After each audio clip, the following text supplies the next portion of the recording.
Good afternoon to one and all. I, Anand Singh Vishnoi, on behalf of Balaji Institute of International Business, takes immense pleasure in introducing our guest for today, Mr. Deepak Gupta, Senior Vice President, Group Chief Human Resources, Karvy Consultancy. Sir is a postgraduate from Jamnalal Bajaj Institute of Management, and his career spans 20 years across manufacturing in petrochemicals and financial services. Sir has worked for India's largest and most admired companies like Reliance Industries, RPG Group, CRISIL, Enam, and Bajaj Group. Sir's key area of specialization is talent management and human resources operations, sourcing partner with business to meet changing needs of business and people practices. Sir is a certified leadership coach, and his interest lies in reading, developing expertise in study of leadership, and making significant contribution to the field of organizational development.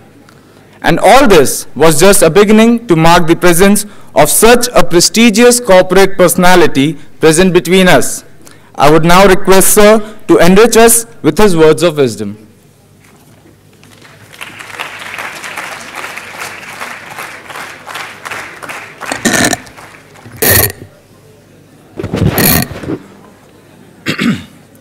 Good afternoon, friends. And first of all, I would like to thank the director here, Professor Suresh, and all senior directors here who have given me the opportunity to come and talk to all of you. At the same time, congratulations to all of you. I think it is it clear, audible? Okay. So the first thing is I want to congratulate all of you friends for having made it to this premier institution. I think Balaji is a very reputed institution as of today.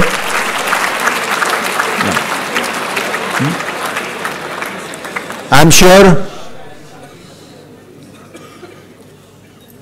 this place will open up a lot of opportunities. A range of windows and doors of opportunity will open up for the fact that you had such a coveted education in this institution. I'm also sure that a lot of you and your family members will be very proud of you for the kind of education that you are getting. Okay. Education of this kind is anyways a coveted thing for most Indians. Okay, and we Indians actually believe a lot in higher education.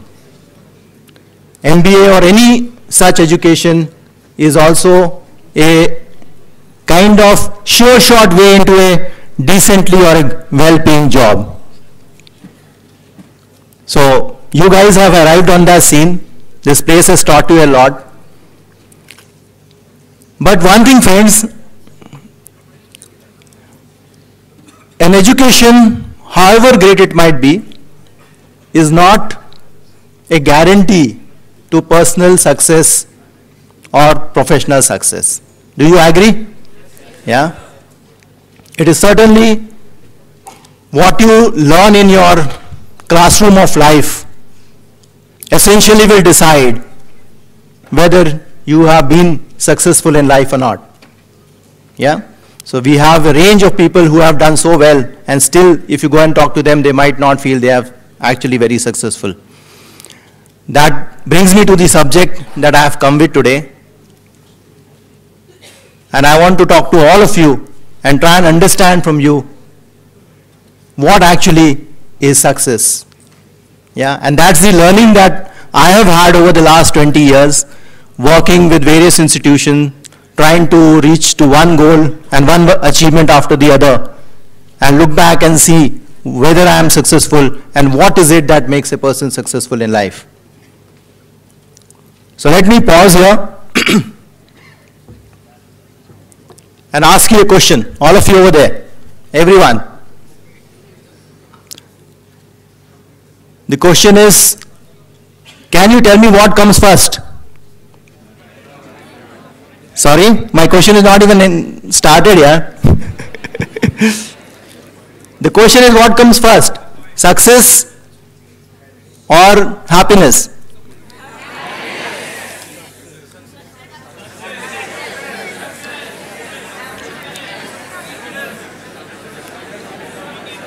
Please, those who are, so there is this, there is this conventional wisdom, you work hard, you'll become successful, or you will, and then you'll become happy, isn't it? Yeah? How many of you say this and believe in this? Please raise your hands.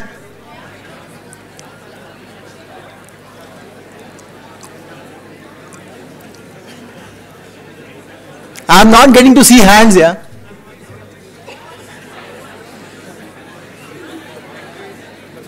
Not many. Are you saying that success will happen, happiness will come? If you're happy, you will be successful. Wonderful. Wonderful, friends.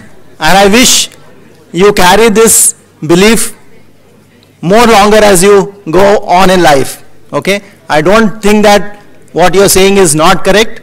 This is something that I have realized after many years of work. What you guys are now seems to have already realized. Okay? Good. Congrats to you.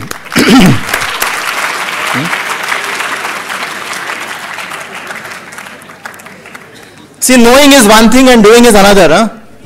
Yeah? And there is a huge knowing-doing gap in life. Yeah.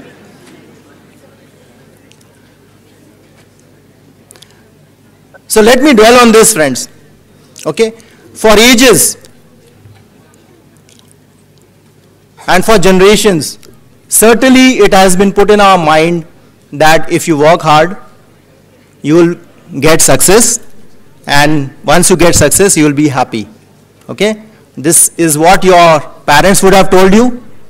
Okay? This is what the school system would have told us. This is what the society tells us. The community in which we stay tells us. Ki guys, do something good, you will achieve something, and you would have arrived and you will be happy thereafter in life. So there's no denying from the fact that everyone, whatever we might say here, the practice that we put into life is the reverse.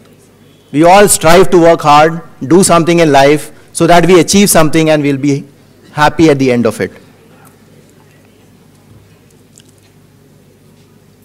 But if this was the case, and if this was true, how is it that when we see students getting an offer, very happy the day one, and next day he is no more happier? Or when he starts working with corporations, his happiness is gone. Or somebody who gets a promotion is happy for some time and then is not happy anymore. Somebody who gets a raise is not happy after having got the raise. Yeah? Why? Yes. Either he gets to know that somebody else, his colleague got a better offer, so his relativity is limited to his surrounding. He looks at somebody else and becomes disappointed. You get a good job offer and you look at somebody else and say, oh, he got a 7 lakh offer and I got a 4 lakh offer, your happiness is gone. Okay, that is the economics of happiness in which we all kind of live in. Also what happens is, as we achieve something in life, we have the next order of achievement in front of us, because we are a very achievement-oriented human beings. We always want to achieve something else, and we keep pushing the happiness till it goes to the horizon. Abhi ye ho gaya, lekin abhi mujhe ye bhi chahiye, and happiness gets postponed to the next, to the next, to the next, until one day you are at some stage in life where you look back and say, I don't think I have been happy. Or you say, and I'm sure a lot of you will say, I think what I've done, I'm feeling very happy. So that is the conventional wisdom, friends. We all have been brought up in that wisdom. And I think even today when I look at my child and I give him instructions, I always tell him, abhi kaam kar le, abhi padhai kar le, baad mein to masti hai. That's what I keep telling him. And I know for sure that after 8th, he has to prepare for his IITs or whatever, the best that he can do, and the rat race after that, and he's not going to get into IIT, then he'll get into some other college, he'll not be happy. He's left his games, he's left his cricket, he's struggling, his rat race has already begun. But I am going to tell him all the time, don't worry, there is something going to happen to you, do this better, then this will happen, and thereafter there will be merry and happiness for you. But friends,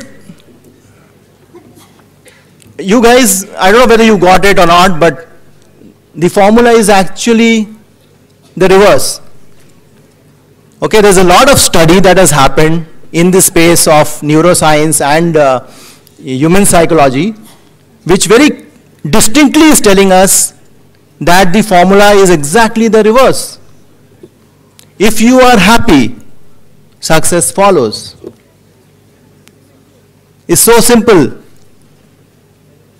If you're happy, there is something that happens to you which makes you positive. Okay, and there is this positivity about you which finally leads to your success and your achievement. It is not that achievement is going to make you happy.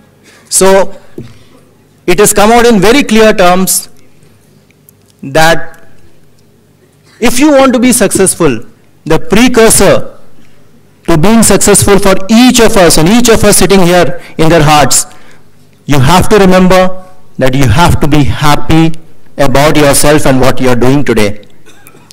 And with that, if you start, there is no end to success. Okay? And this study that I'm talking about is not just an impression of my working over years or hearing from friends or reading somewhere, but it is about some 300 different researches that have been done across 3 lakh working population, okay, who are involved in some achievement or the other. And this study is in no uncertain terms tells us that a person who is happy is a person who is more productive. He is more engaged. He is more involved. He gets better ratings. He is the one who actually gets a promotion before the person who is either negative or neutral. He is the one who becomes a better boss. He is the one who becomes a better CEO. And he is the one who creates more engaged organization, more engaged people, and more happy people, and more productive organizations. So this study is coming out across some 300 studies. The affirmation across years of research is that a happy worker is a more productive worker. Happiness, hence, friends, will give us a biological advantage over people who are either negative or not so happy or neutral. Okay? So if you're happy, you understand the word competitive advantage. You'd have all studied various kinds of competitive advantage that companies have and products have. Okay? The individual competitive advantage, friend, if I have to share my learning with you, is, as of today, is happiness. That will give you the competitive advantage over your colleagues, over your friends, over your competitors, over everybody. Isn't that very simple?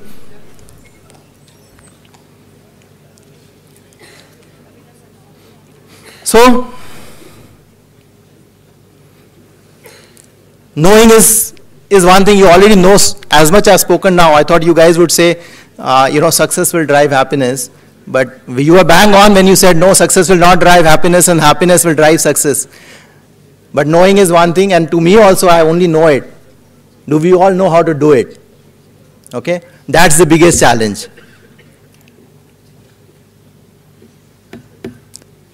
Again, I'm telling you, I can share research reports with you. I've studied this subject a little. In every domain, a happy person, in every domain, in his family, in his marriage, in his love, is in grooming his children, in organizations, in society, a happy person does better and is more successful. And that success again fuels his happiness. Okay? But, very easy to say this, but some of us are not that lucky. Yeah? I'm sure lots of you know that you're not as lucky and you cannot necessarily be happy and positive on a day-to-day basis. And same applies to me.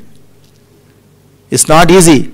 It doesn't mean that somebody who is born happy and generally happy, which we find a lot of our friends as happy, and lucky guys who kind of can smile and be happy about everything. And yes, I'm sure you see more energy in those guys. Are we the unfortunate lot if we don't have that advantage? Yes, certainly.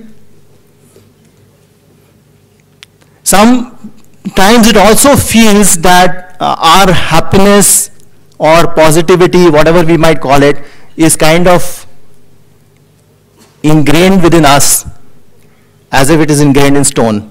However hard we try, there's a baseline happiness that we have. Are you with me, guys? Yeah. ठीक है, कुछ बहुत अच्छा करा तो that baseline happiness से you have a fluctuation, you feel a little better. So you fluctuate within the baseline, isn't it? It's not so easy to try and say, if I come and tell you, be happy guys, happiness drives everything and you'll be successful. From tomorrow you will start becoming happy. And that's so simple mantra in life, be happy and success will follow. Even if we want to, we are not. Because sometimes it also appears, and there's a lot of research which also says that happiness is kind of associated with your DNA. Yeah, there's been a long study on that as well, which says if you go back and see your parents, and if some of it is in you. So if they were very happy, you will be happy, and it's a DNA issue. Yeah, DNA issue is so strong in me, how can I really become positive? And if I am not, do I have a hereditary problem, hereditary disadvantage over somebody who is positive? Yes, you certainly have, friends. You certainly have that disadvantage. As you go to the classroom of life, you will realize that it could be a big disadvantage. How you handle the phases of life and your attitude as you have dealt with them will actually decide whether you have achieved success and happiness. So what do? This comes to the fact that I need to do something, okay? If I realize this and I believe in the fact, which is a lot of science behind us today, that happiness is essential for me to be successful in this world, we have to do something, okay? And that is, for each one of us, could be different. Okay, I cannot generally say that this is going to make you guys happy, because everybody has a different mechanism and everybody has to find his own reason of being happy or fuel for being happy.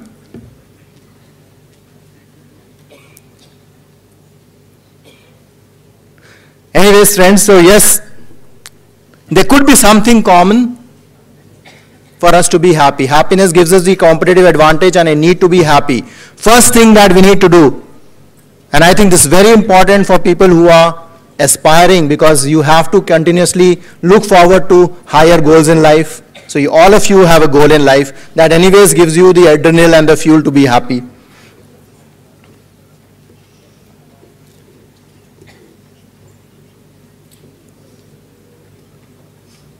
Before that, on the subject, also try and understand, before we go to how do we change this, what happens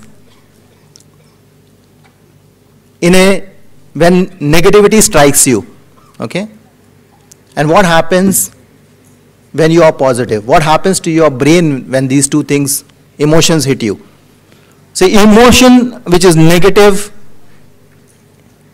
also is very important element has been an important element in our evolution, okay? Because negative emotion generally associated to fear and fright, and that's what from prehistoric times, and human being has been negative about saving himself and surviving. And there's lots of hardship that mankind has seen for ages, okay? Now it's a very different environment, but we all know the kind of hardships and the kind of uncertainties human beings have seen. It's actually got into our system and our DNA. Negativity gives us, it fuels chemical into our, shoots chemicals into our mind, which makes us do two things, okay? Get really alert and run from that prey. Run away from that situation as fast as you can. Don't take the risk. Run away if you can. So that is what It does. It gives you the cautiousness. Survival instinct is all about this. Yeah. On the other side, so it's a very narrow approach. Okay, your brain is only thinking about survival. Run away from this situation. Survive first. That's what negativity is all about.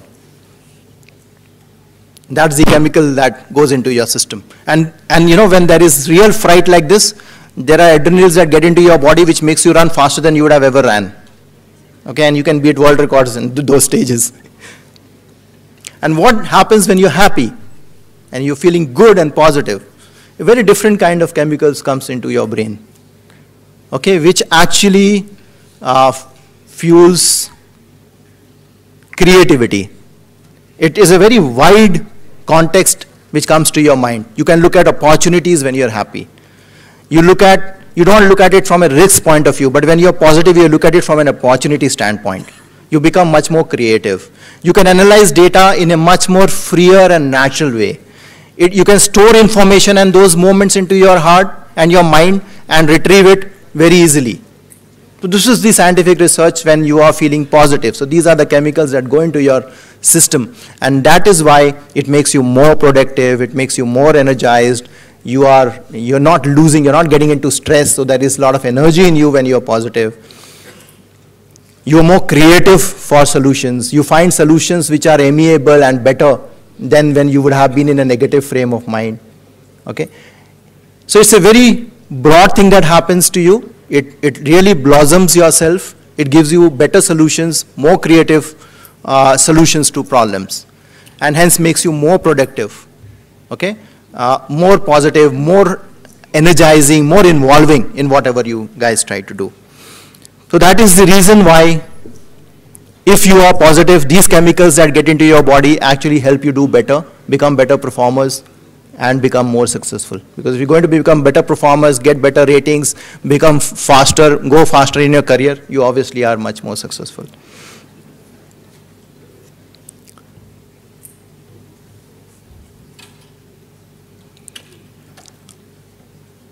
So this is what happens, friends, is for in no uncertain terms that if we have to be successful, we have to be happy. And now it's time for us to try and see what is it that can make each of us positive from whatever level we are. We have a base level, as I said, of happiness. It should be a motto for all of us that we raise that base level a few notch up every day. And we can do this, okay? It is up to us to do it. We have to condition our minds to be able to do this, okay? There's some very critical things that is important in this. Do we have a goal? All of you have a goal here? Yeah? You have an audacious goal, I would think, to get into one of the best companies that you would want to, okay? Isn't that a nice goal to have for college students? Yeah. You want to achieve that. That's very important for you guys. Looking out for opportunities. Okay? That is something that will give you a positive feel. You have to constantly, you're looking for opportunities. You're looking forward to the day to look for opportunities. Okay? I can tell you, friends, when we have meetings, and I'm sure you guys also have your own meetings in some way or the other. Even before the meeting sometimes, or in 2 minutes of the meeting, we make up our mind कि यार ये वापस चालू हो गया, ये कुछ होने वाला नहीं है, no solution is going to come, and we are going to be stuck up here for 4 days, and after that I have to go and finish my work as well. You can imagine how treacherous that meeting can be for a guy who's thinking like that. Okay, and that's simple negative thinking in life, in the classroom of life. He's wasted his 4 hours cribbing, losing his energy, sitting there, all negativity happening with him. His mind will wander into more negatives, and he'll be stressed out by the end of the day. And there is this positive guy who would say, okay, it doesn't matter. Okay, I know much may not come, but let me learn this subject today. Maybe I can contribute to the subject since I'm very sure they don't have a solution. If nothing, let me understand the presentation that they are making. If nothing, let me see the weaknesses in the presentation that they are making so that I don't make these mistakes. If nothing, let me see the color contrast of the presentation. So people who want to see opportunity have to only condition their brain to see opportunity. Okay, and in every situation in life, you can actually go and do this and maybe make it part of your life. So you're too young, and that's why I wanted to share this information and message with you guys.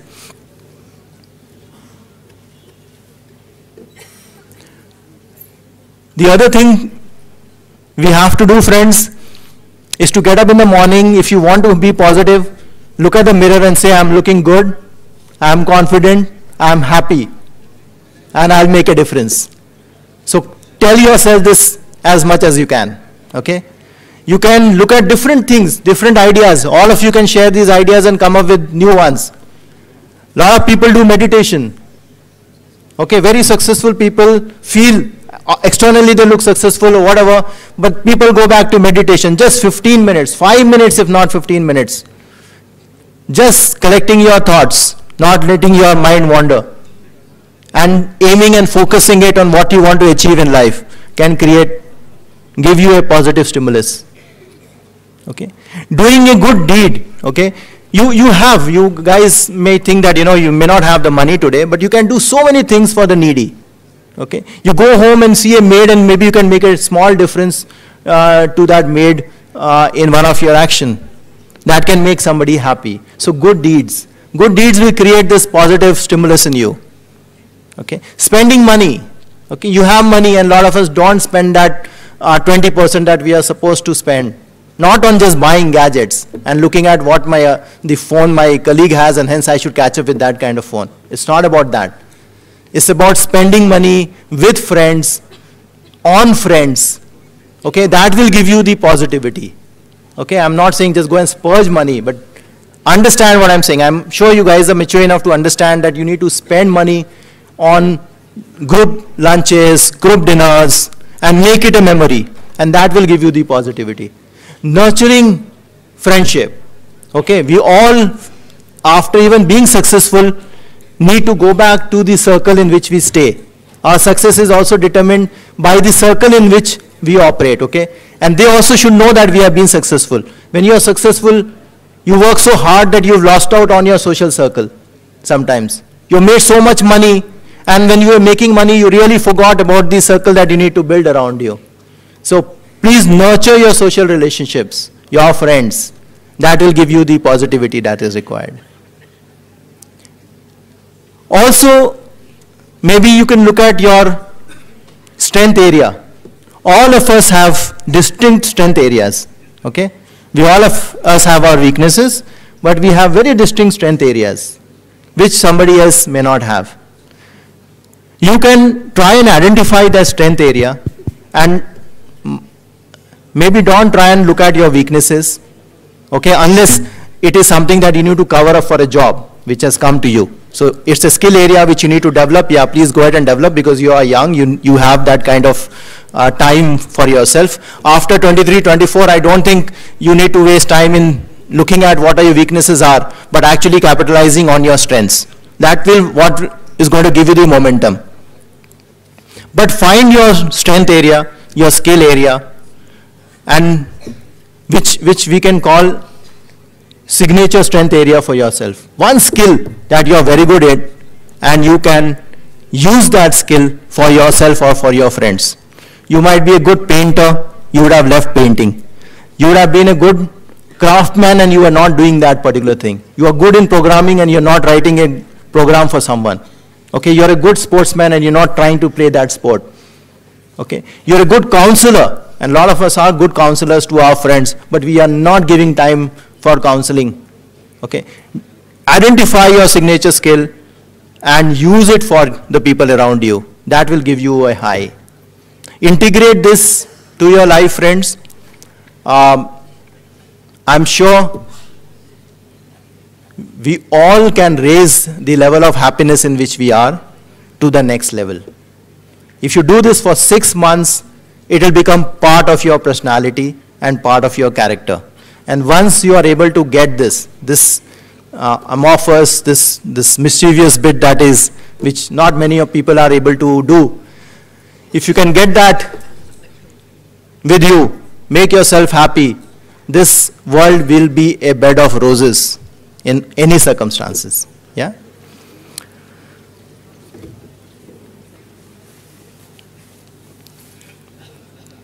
So that was about what I thought I will share with you guys. Okay? We need some of the things that I have said we need to practice. They are very normal things. You can come up with your own. Academic once said, give me a lever long enough and a place where I can keep the fulcrum and I can live the world. I can live the globe. You remember this? Yeah? 200 years back he had said this. What are we learning from this? You think you can actually do this? You will never get a position to do this, so this is a great metaphor. But what he was trying to say, and if I have to apply it to the happiness quotient, is attune your mind, make your mind the fulcrum, okay? And you will get the lever which will give you any power that you want to lift any weight of this world, if not lifting the world. So it's all in the mindset of we guys. It is a matter of how you position it. You know how the lever works, how the fulcrum works. There must be any amount of weight on the other side, but you are able to push the fulcrum on the side of the weight. With very little power, you can lift that weight. Okay? So please attune your mind. That is what I am trying to tell you. Use your mind as a fulcrum. Move your mind. Don't look at adversity as if they are permanent. Things will come and go. Set your mind in a positive manner and you will be able to lift anything and everything that you want to do. That's all that I wanted to talk to you, friends. So the motto is be happy, and let's try and raise our level of happiness.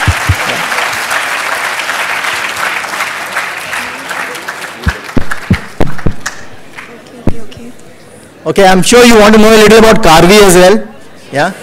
So it will be very unfair if I come all the way and not talk about my company. I won't take long, friends, just 5 minutes I'll tell you about Karvy. Karvy is a 22-year-old organization. It's a private limited organization even today. It's funded by 2 prominent companies in the country, which is ICICI Ventures and Bearing Partners, Singapore-based Bearing Partners. They are the equity owners in the company, and the rest are owned by 4 different promoters. Okay, these promoters were like you guys, 4 of you sitting here.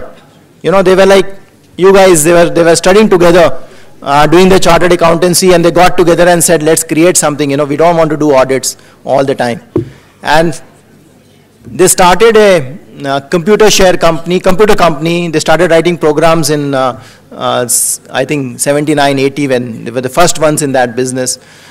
And they moved on to do something which was very unique at that point in time, called registry services. Okay, register and share transfer services is where the organization got its big break. Okay, in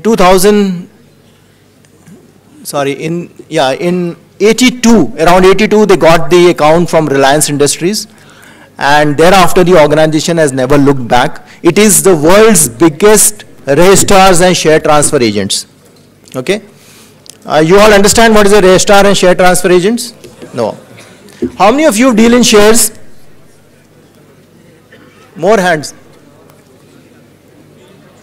Okay, not many. Good sizable number still.